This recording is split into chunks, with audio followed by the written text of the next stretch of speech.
boys and girls. Welcome back to another episode of LendAPI Partner Podcast. And today we have a special guest from gener8tor. And as you guys know, LendAPI went through one of the gener8tor's accelerators. And Tristan, there you go, hearts all the way. One of the gener8tor's accelerator. We had a great time doing that. And we're part of the whole gener8tor Slack community. And you can be part of the community without even being part of gener8tor, I'm assuming. So, but Tristan can tell you more about it. So I felt like we should get the guy that's managing the community there on this podcast and tell us more about gener8tor and why that is and all of that and bring some attention to this important initiative. So that said, happy Thursday. It's June 18th, 2026. Tristan, very nice to meet you. Glad you can make it. Thanks, man. Thanks for having me. I saw, I love your joyfulness and sharing podcasts, interacting in the greater gener8tor, founder alumni community. And I just wanted to, make sure I could be helpful and was participating as well. Yeah. Give like a brief intro. I'm pretty new to gener8tor. I just started like within the last month or so. And halfway through the program that I'm going to be running, which is the Electrify Nevada Program, where we're like gener8tor's energy accelerator. Love it. Please. All yours. And so here in Nevada, we, especially where I'm based in like Reno, Tahoe, we're only a few hours driving out of Silicon Valley. So I spent most of the last decade in Silicon Valley in San Francisco. And we have just a really exciting program here where Nevada is actually the top ranked state for pretty much every energy category. Number 1 for solar, number 2 for geothermal, number 4 for battery storage, on grid battery storage, number 4 or 3 for like data centers. As we see with this AI rush, right, like data centers and energy are kind of going hand in hand. We also see a strong need for physical AI for our manufacturing, logistics, supply chain industries, as well as mining. Right. and energy itself. So we have this program that's focused on advanced energy, critical minerals like the Lithium Loop. Nevada, fun fact, is the only state in the entire country that has an active lithium mine, commercial lithium mine.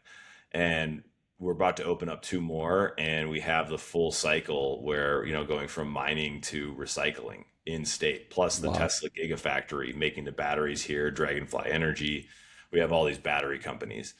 And so we're in a really great place to be able to support these types of companies. We have a lot of land. We have probably one of the cheapest places you can do business, 0 taxes, and the list goes on. So that's why we have also one of the world's largest industrial parks, like 30 minutes outside of Reno. Wow. That's where the Tesla Gigafactory is.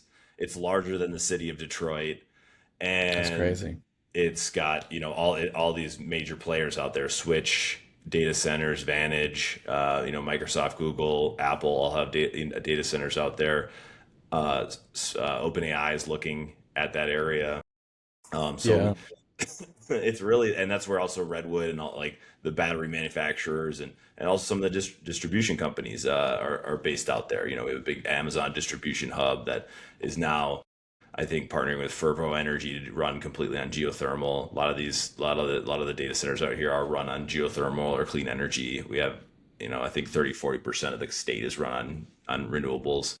So we're in a really great place, I guess, to be like this breeding ground for new energy, advanced energy. I'd love to see like the next, nuclear facilities and fusion experiments being built out here, because we have the space, we have the cheap electricity, and we have also the grid need because of the data center expansion from all the hyperscalers. You guys have the Hoover Dam. Let's not forget to mention the Sin City itself. Not enough. Yeah, that's a lot of hydropower right there. And say what you want to say about Vegas, it draws a lot of crowd. Lots of developments are happening constantly. I feel like some of those hotels could change into a data center at a moment's notice if it need be. There's a lot of stuff going on. With like the entertainment industry in Vegas, that's actually helped a lot with having a base load of energy already for such a small, lower populous state. And so I think that's been a big component. And there's definitely some big data centers and companies headquartered down there, including like TensorWave, who's an AI company that now is like raised the most money out of any company in Nevada and is valued at like 1.7 billion. I think they just raised like in the Wow. last week. And then we have the Reno story on the north side is Positron AI, where they're a homegrown $1 billion AI chip manufacturer competing with Nvidia. Um, Wow.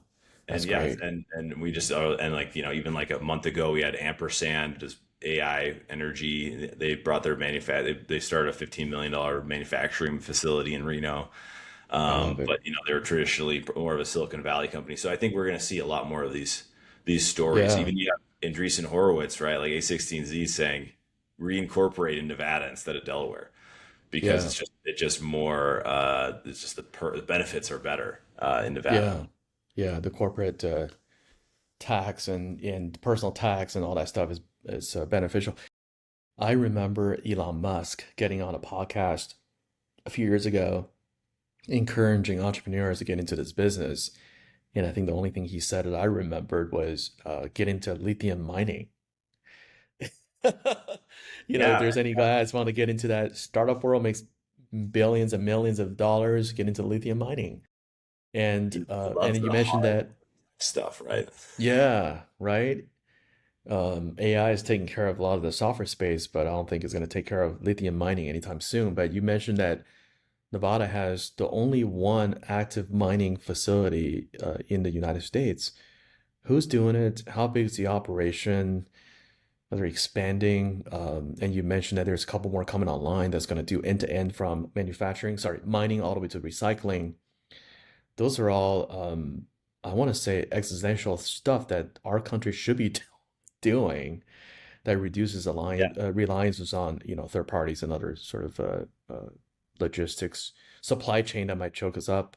Um, that's out of our control. So who are these companies doing it out there, and why they're doing it? And are there any other states that may have this kind of a critical mineral, like you said, that may not have the infrastructure, and why Nevada is the state to do this stuff, to experiment?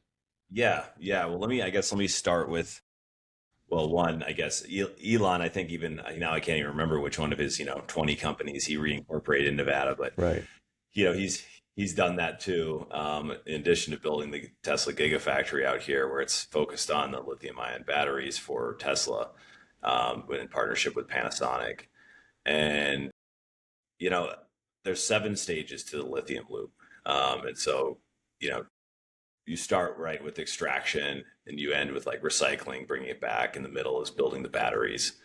Um, and so, yeah, like all 7 stages can happen within Nevada, and there's no state in the U.S. can do that. There's no state that has this, another commercial mine for lithium specifically.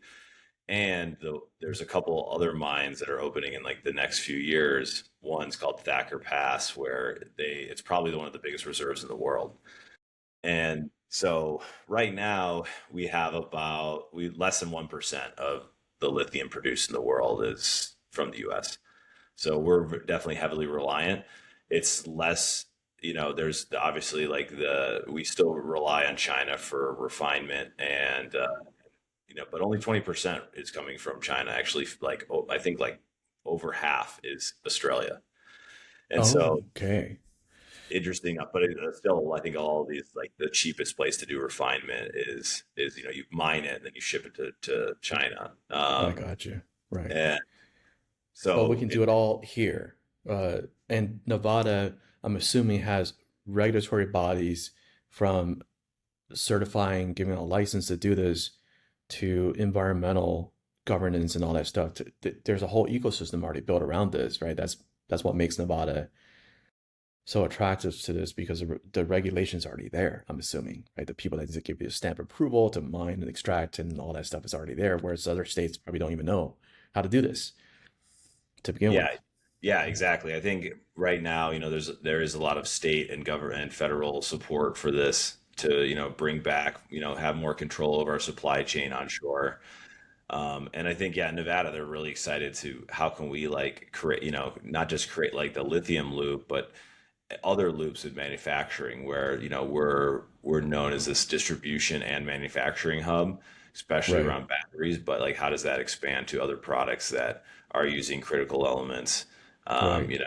This is the state that was, the silver state, right? Like the gold mining rush, the Yeah. Comstock, and like this is the place, right? And I think that's all starting over, kind of a resurgence over the past 10 years Yeah. because along with the Tesla Gigafactory and all these other businesses that have been built up here around batteries and lithium and AI, we've seen battery manufacturing alone, I think, grow like 6x the federal average.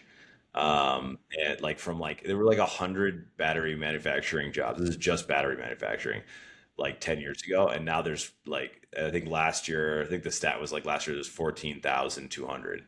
So in like 10 years, it basically went Right. 100 to like 15,000 jobs. Right. And like, so That's nuts. yeah, it's like the now, like, I think before maybe it was like, is there enough, talent here? But I think, especially post COVID, people have been willing to spread out. And, Right. also in like 2023, like Reno Tahoe was ranked, I think, by Outdoor Magazine as #1 for lifestyle. It's Yeah. like, there's very little stop and go traffic. You have better access to snowboarding, skiing, mountains Yeah. than even you would in Denver. Yes. So plus you have Lake Tahoe and all the benefits of all these like mountain Yeah. lakes, the Truckee Yeah. River, rafting and kayaking. So it's an incredible outdoor place, right? You need like good lifestyle as much as you need like a good place to run your business, right? It's like you kind of need both those things to mesh because either you want to like you love where you live and you also want to be in the right place for your business. Yeah. One of our executives has a place right north of um, the lake, Tahoe Lake, Like and yeah, so I think she's out there all the time. When I get on the call with her, it's all you're out there. It's yeah, out there. Yeah, and we vacation out there as well. there's a lot of people like that. There's a lot of people from the Bay that are like, that are working at top VCs, top companies in the Bay, and they either split their time or they spend most of their time here because of the lifestyle. Yeah, they jump on that JSX from, SFO to Reno or SFO to one of the airports outside of Vegas. It's an easy 40, 50-minute flight or an hour and a half flight for a lot of Californians to go up there. And yeah, truth be told, a lot of my friends in Southern California, is where I live, have a home or their primary residence got moved to Henderson, Nevada, and they come back to the Bay Area on the weekends, but they spend most of their time there in Vegas, for all the tax benefits as well, right? Because we mentioned that early in the show that there's a lot of incentives for people to move out there.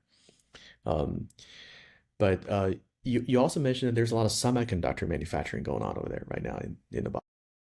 So talking about, there's a lots of overlap between battery manufacturing and semiconductor manufacturing from the quality of the water, the air, the facilities, all that stuff.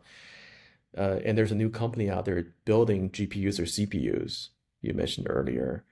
How is that industry shaping up? It uses a lot of critical minerals as we know in that industry as well. And so far, the only people that are making chips out there are tightly wound up in, TSMC or maybe in the NVIDIAs of the world. And Mhm. having to used to work for Intel, which we have some plants in New Mexico. But that's a whole space of growth, right? Right inside of Nevada. Yeah, How's yeah. that how's I that think I going? think it's really exciting. I mean, again, I think it'll be, it's anywhere from through like three, 1/3 to like 1/10 the cost of doing business in Nevada than California. So I think like naturally it makes a lot of business sense. It makes a lot of sense in the cost structure, but because of the manufacturing industry and how much that's ramped up, that's already built in. So if we're talking about, yeah, chip manufacturing to battery manufacturing, I think that we're going to see the rise of what's the most, where can we most cost effectively in the US, do Right. this sort of manufacturing. And, I guess you want to hit a certain amount of like economies of scale, but also it helps to have one like a state that's willing to give you like if you bring a large, you bring $1 billion operation or something like, you're gonna have major tax benefits beyond even what's advertised, which Yeah. is basically like zero corporate tax, zero income tax.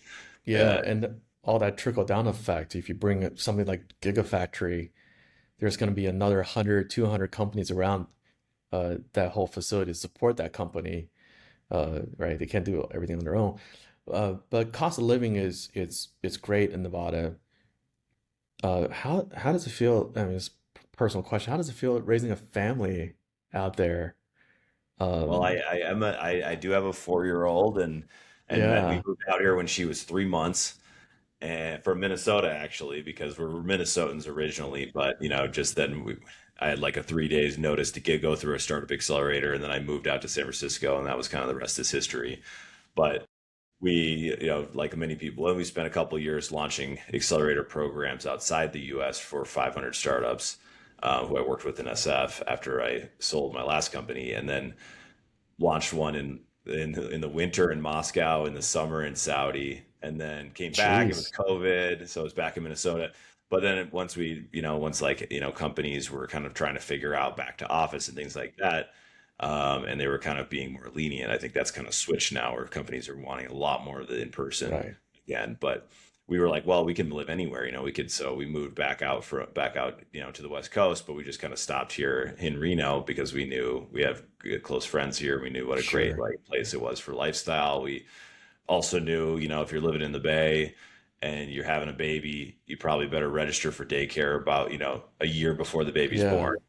yeah, that's right. It's hard to raise a family. I'm from San Francisco.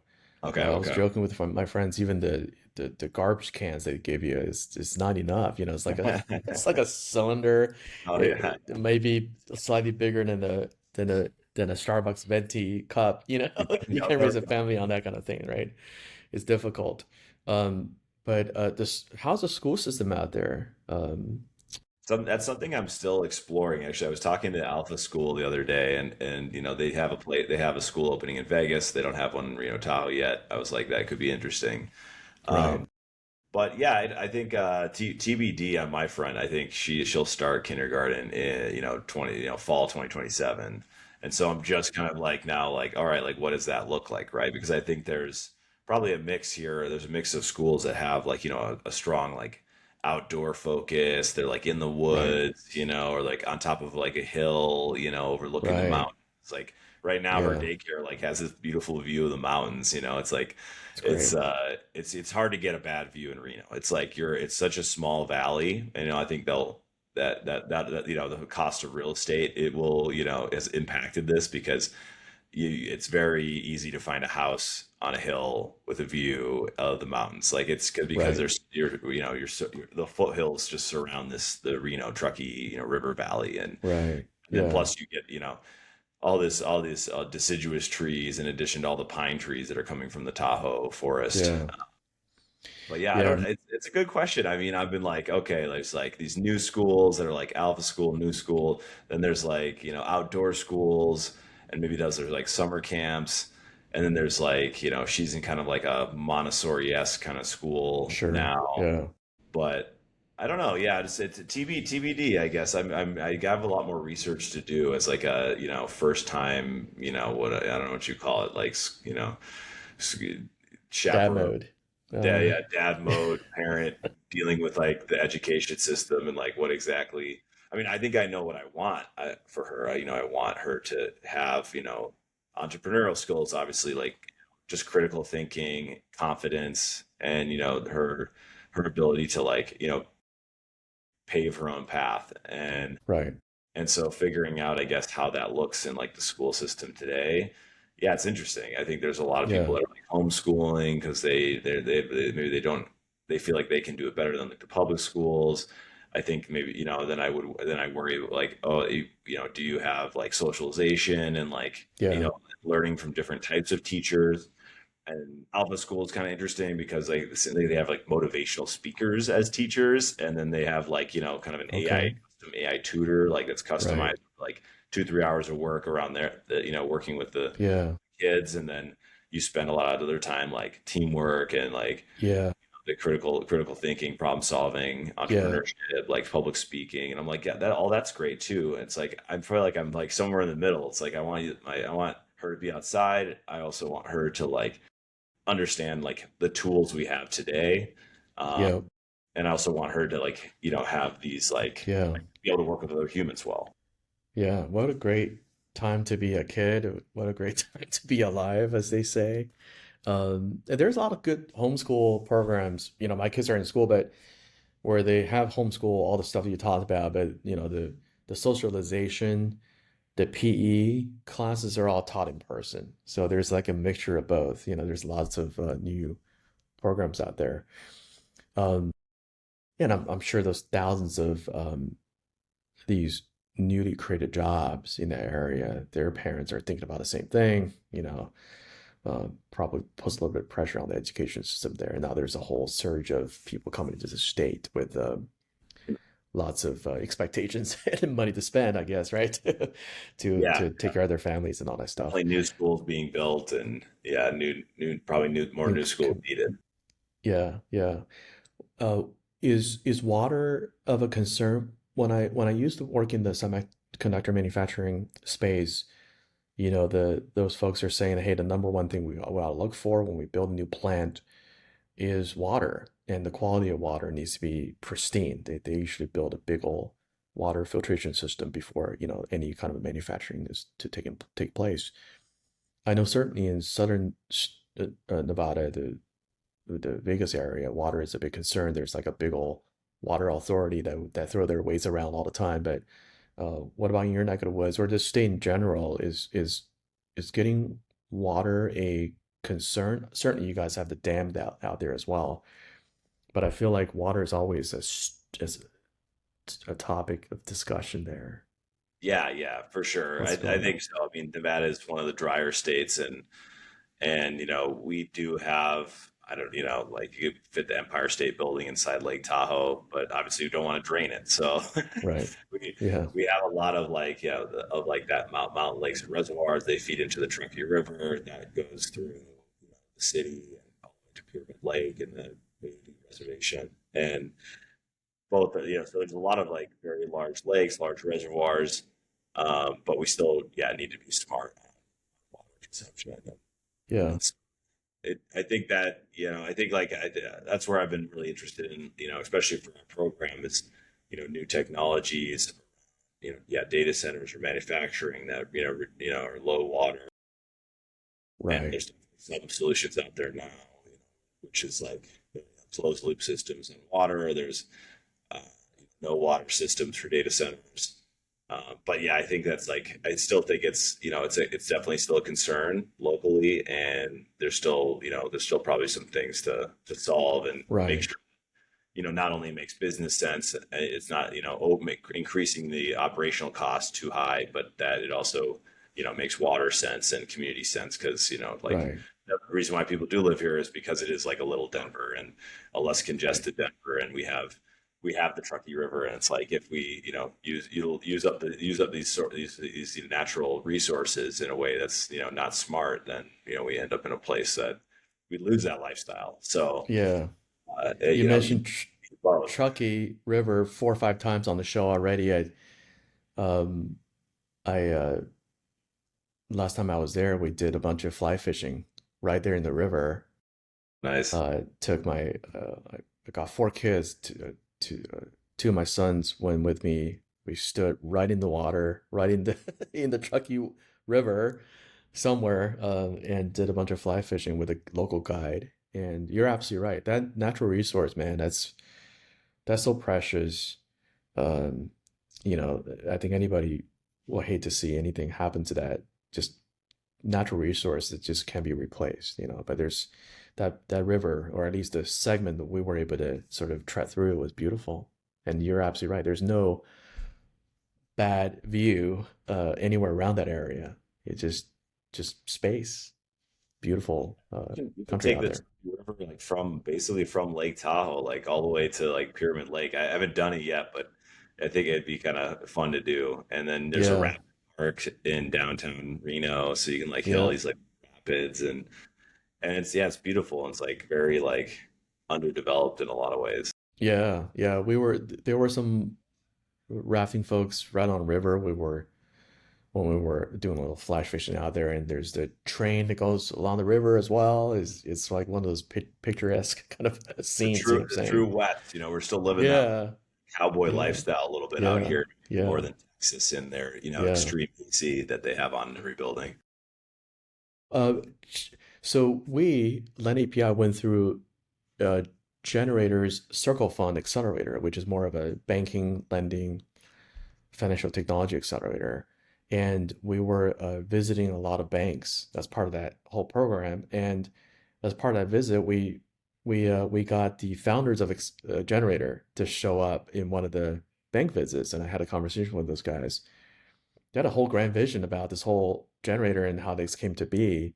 I know you've been there for a month and a half now, still fresh from the script, probably, and we can talk about 500 startups for a bit as well. But why is Generator so interested in this space? I think they have some kind of an energy uh, accelerator as well. I talked to the gentleman that runs that out of Minnesota, but this is a whole sharply focused kind of a thing in Nevada. Why is Generator interested in this kind of stuff, and why are they the folks that build this community? What's in it for them? What's the whole purpose? What's the whole genesis of this whole initiative? Uh, Yeah, I think so. There's been two eras of our programming in Nevada, and one was to like figure out, what sort of model would work best here, and it was more of an agnostic program, and an agnostic investment program. So, it'd be like, hey, you want to help scale your business in Nevada? Like, here's how we can help. We invest, and also we take equity. Now, over the last 20 since 2025, we've been running Electrify Nevada, which is then focused on like the true like needs, I think, of the state, and the true like ambitions of the state, which yeah, it does range, again, where's what industry matters and where does it actually make sense to be here in Nevada. right, So yeah, around, AI infrastructure and data centers, physical AI for the, the big industry here, from mining and manufacturing and logistics to then advanced energy, and being able to scale these sorts of, renewables or new types of energy, new types of like power plants, here locally. We're like, like I said, we're like number two geothermal state. Geothermal is like right, barely tapped into, I feel like, in the US. Um, and so all those things, and even to like defense tech, right? Defense tech is very interesting right now. There's a lot of Department of DoD or Department of War contracts and grants, and also with the Department of Energy. Realizing the AI hyperscale need of making sure like communities don't suffer and have increased right, electricity costs, like I think happened in Maryland. And how do we manage that with the scale? And actually, it's like faster. I mean, Redwood Materials out in the Tahoe Industrial Park trick. They have they're doing an example of Crusoe, which is like in 6 months they can set up a data center with like semi truck batteries, and like outside, wow, and like that's um, crazy. so like I think like everyone's like really interested in that space, because the real blocker is that it's maybe takes 5 years to unlock the power sources. So it's much faster to build data centers than it is to build the power plants, and so that's where battery storage is becoming really interesting. Again, Nevada's number four for that. We're already scaling that infrastructure in Reno. I have another battery grid storage building. Right, That helps us also alleviate like the costs, the peak costs, and you can top the peak costs by accessing the stored energy. This is something that you can also do with companies like we backed in the last batch, called like Bronco Power, where it just you have like battery backups at your house, and that like allows you to like use energy when from the grid when you need to, right. which then like my Rivian allows it, like I can set it just to charge in the middle of the night when no one's using energy. Yeah, I think yeah, it's lower, right? So I think all those things, like it's just like it makes business sense to be here, and so that's why we're in a place that we're focused on those industries. right.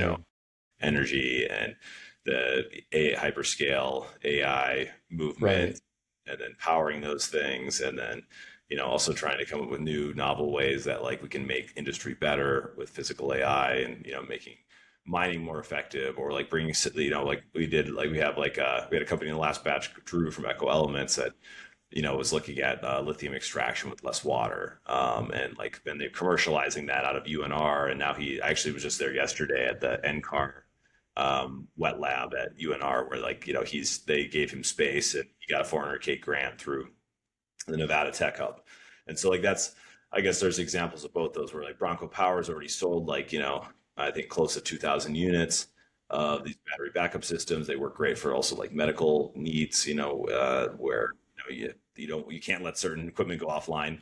Right. Uh, and then, Wow.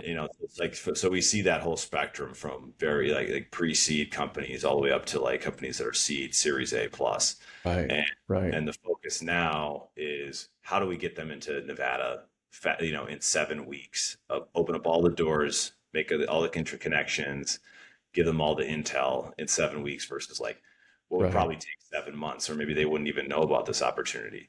So I Right. really look at it as like a speed run ecosystem accelerator, Yeah. more than anything, because that's how we can probably best support, is like we're Yeah. like your fractional co-founder and fractional head of BD, and we're Yeah. like Yeah. we're out here hustling for you, and obviously you still have to close the deals, but Sure.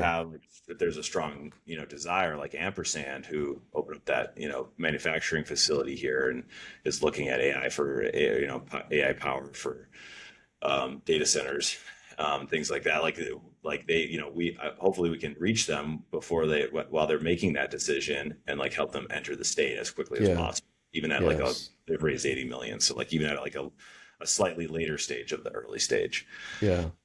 that's the How kind of does like program right now. so 7 weeks, very similar to what we went through. You're absolutely right. We got introduced to all the banks and credit unions, if you will, in a short span of time. We learned the lingo. We learned where the pain points are. We can quickly sort of uh, modify or pivot our product to fit that world. Very similar here in the Nevada program. But how does the accelerator work? Do uh, people need to apply for it? Obviously, right? You got to go through the application process, interviewing process, all that. Um, do they get to sort of come to Nevada for a period of time? Do you guys make investments? Talk me through that whole program. I feel like every accelerator is a little bit different within Yeah. generator. Yeah, right now we are recruiting. So I think applications have been open for a couple weeks. We've got a first early review by the end of the month. So for any companies that get in before June 30th, we'll take a first look. And then final deadline is at the end of July. And then we'll do 3 rounds of interviews, select 10 companies. Five will be more focused on Reno, five will be more focused on Vegas. Usually it's how it's been, and then because we have the both people in both those ecosystems. And then yeah, then basically go into a 7 week sprint, where the first week is either this week at this time, it'll be in the fall during Reno Startup Week will be our kickoff. It's like thousands of people come out for Reno Startup Week, and it's a whole week, and so we'll do our kickoff there, and they'll have like an in-person week in Reno, and then we'll end in Vegas, uh, like early November, and do a final week there, showcase, Oh, them got it. pitch what we did. I can't, I joined halfway through this last batch, but we had, in Reno, we did the close, and then we had two big pitch events, one for like private investors dinner, and all 10 companies pitched, and then one that was like a more bigger ecosystem event, and overall, I think we had, there were like 100 plus people come out to each of these events, and hear these pitches, and just kind of continue to drive those relationships and opportunities. And they'll also do other do some side meetings if they have some Sure. people they've met through our forums through the program. Right. They can do follow up meetings then, and also we'll take them out to like the Tesla Gigafactory, So there Dragonfly are Energy, visits.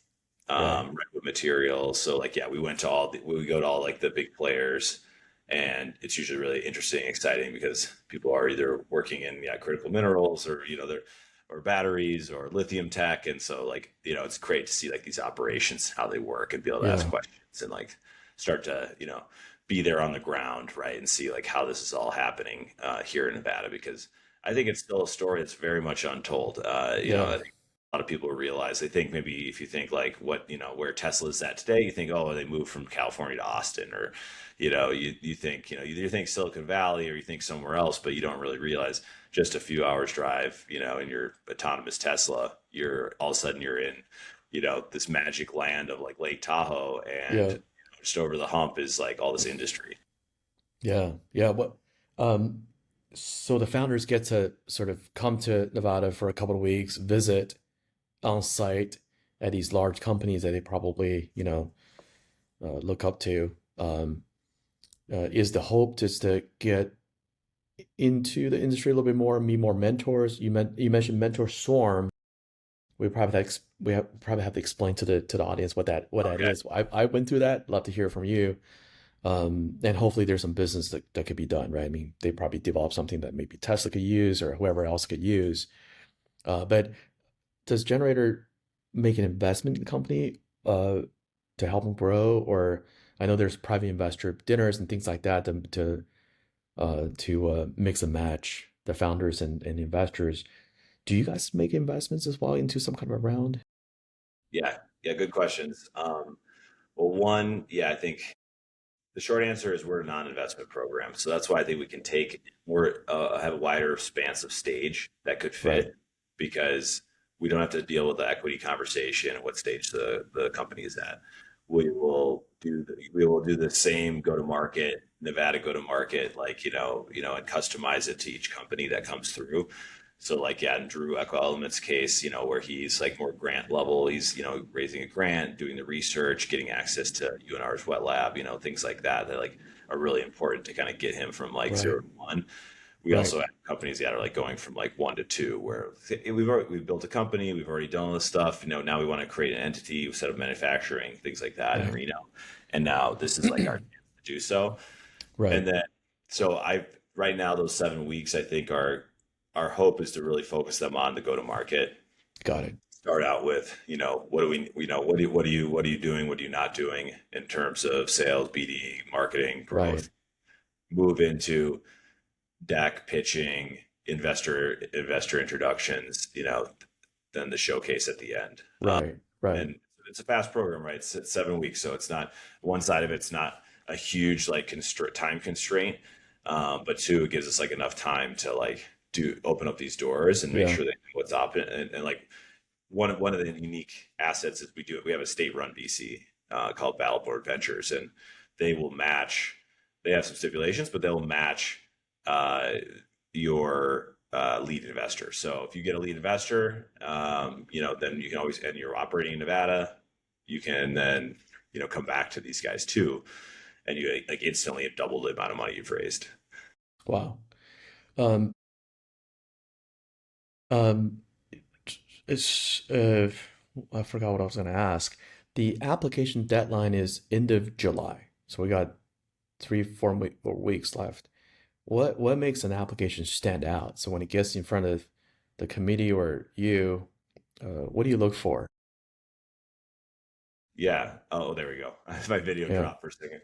Um, yeah, I mean, I think a big part of early stage is the founder, right? Like, the confidence, the grit, the articulation on the problem, and like what they're trying to solve, and like their commitment to it. I think that's number one. I think number two is like, we want to make sure this actually you can succeed in Nevada, and like you have an aggressive interest in entering Nevada and doing business in Nevada and like opening up operations in Nevada. Uh, Three is like we are more, yeah, three is probably more like lighter, because it's like this could be something that is coming right out of a university. Sounds really Right. interesting tech that would be helpful to, let's say like reducing water consumption and manufacturing or data centers, or it could be, hey, like, we have a cleaner way to do lithium mining. It's mining and making mining not so destructive. And so I think like there could be like those really like early stage things that need more research, need grants, or maybe there's more government contracts that we can help with. And then I'm a Silicon Valley kid now, I think more than anything at this point. So there's the other side of it where it's like, hey, like I already got money, I have investors, I know what I'm doing. I need to scale, I need Access. to Right. grow. And it's less about the investment or like an, the investor network or like, Tristan's, Silicon Valley investor network or what I can access in Nevada. It's more about the go-to-market side and like how do we actually like why does this market make sense for us to scale, right? Like, can we actually set up our pilot program or like our initial facilities or move our Right. manufacturing or launch our manufacturing onshore in Nevada? And we're a Silicon Valley company, or we're an Australian lithium company that like wants a soft landing and wants to enter Nevada. So even that, like I think we have a global focus and at any stage Hmm. focus, and we'll see kind of how that flushes out for Right. this program. I think we're a little Yeah. more aggressive on that this time around. But I'd love to see companies where it's like, we during those 7 weeks, it's not unfeasible. Like I think when like Tesla went out to go see in Story County, 30 minutes outside of Reno, up in the foothills on the other side of the valley, like I think it took them, like they came out and they're like, hey, we'll write you a permit right here. And now maybe it still only takes like a week. And that's still like crazy compared to if I don't know if, if then you or your listeners have read, Abundance by Ezra Klein, but like one of the challenges in the US in building big infrastructure and building innovation, like physical building, is like there's so much red tape, and Yep. and that's like one of the huge advantages of Nevada is like they really try to, as long as you're like being thoughtful about the environment ecosystem here, right? Like water and using renewables, which we can help them figure out. Um, we can open up doors like much faster, I think, than like a California or like a lot of the Oh, big states where a lot of yeah. industry has been based or a lot of tech has been based. Yeah. They're moving out because they can't really expand out of my state. They just, the permitting process will take decades, not weeks.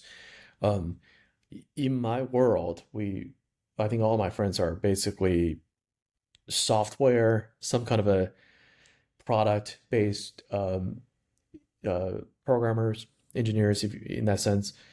I haven't met a whole lot of, physical hardware, hard tech, real tech engineers in my, who are these people? What's their background? Did they study, I don't know, chemical engineering or something like that in school? And the second part of that is that there is a strong academic program at UCL, UNLV, UNR you mentioned. Um, First of all, who are these founders? What's their background like? And if they do go into Nevada, do they have good, healthy amount of university level support to create more engineers that can work for these companies in the coming years? Yeah, I think we have it's been good to see like here like in UNR, like there is a strong deep tech focus. There's multiple programs and organizations that support it. They just built a brand new college of business. It has a new entrepreneurship center. Okay, So there's, and I think you always need both, right? You need the CEO and right. the Yeah, CTO. that's right. Um, Yep. as yeah, I think we've seen both.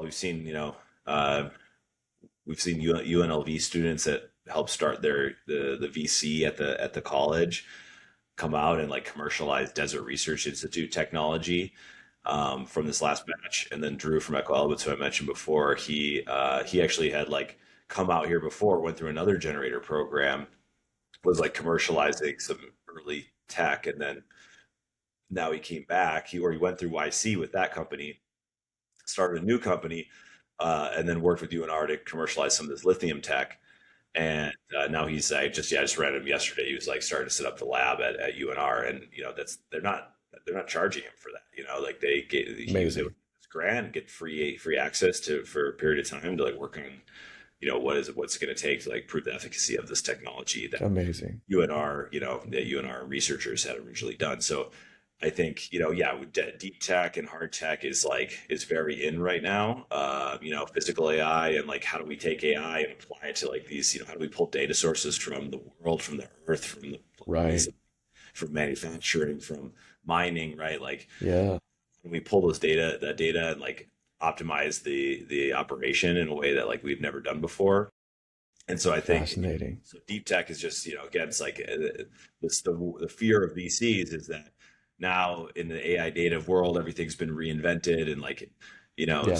do we, SaaS is like the churn is just a lot more likely, right? You could create a new Yeah. tool and you spin up a new thing or like a new niche, and it's all like a CRM and all these different ways, but it's not, there's the moat is not there as it like it used to be. But with deep tech and hard tech and like what the industries that we're focused on, it takes years, like you said, if not decades of research to figure out some of these things, and they're still figuring out some of these things, whether it's modular, nuclear, or fusion, and like Right. and so I think we're in a place where this is a really exciting space, and Nevada is kind of like kind of finally coming to light for like what it's been building over the past decade or two. Right.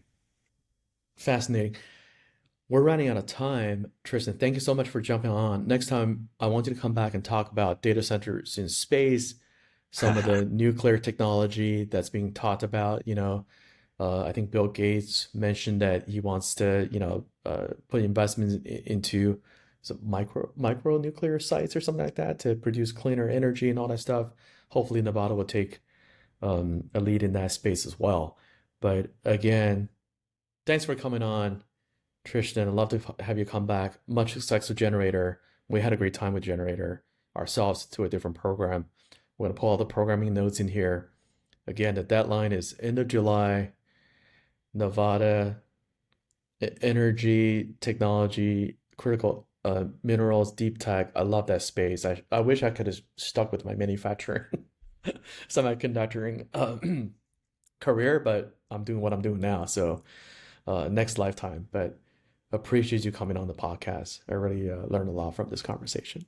Of course, great questions, Tim. And yeah, no, Generator runs 100 programs globally, so there's a lot of options. I'm happy to like help route anyone if they're even if they're not working in energy and critical minerals and lithium and all this hard tech stuff. Like I'm happy to help either way. So I'll give you all the links, and and I'd be a resource to your Perfect. Thank you. Have a good day. thanks. See you.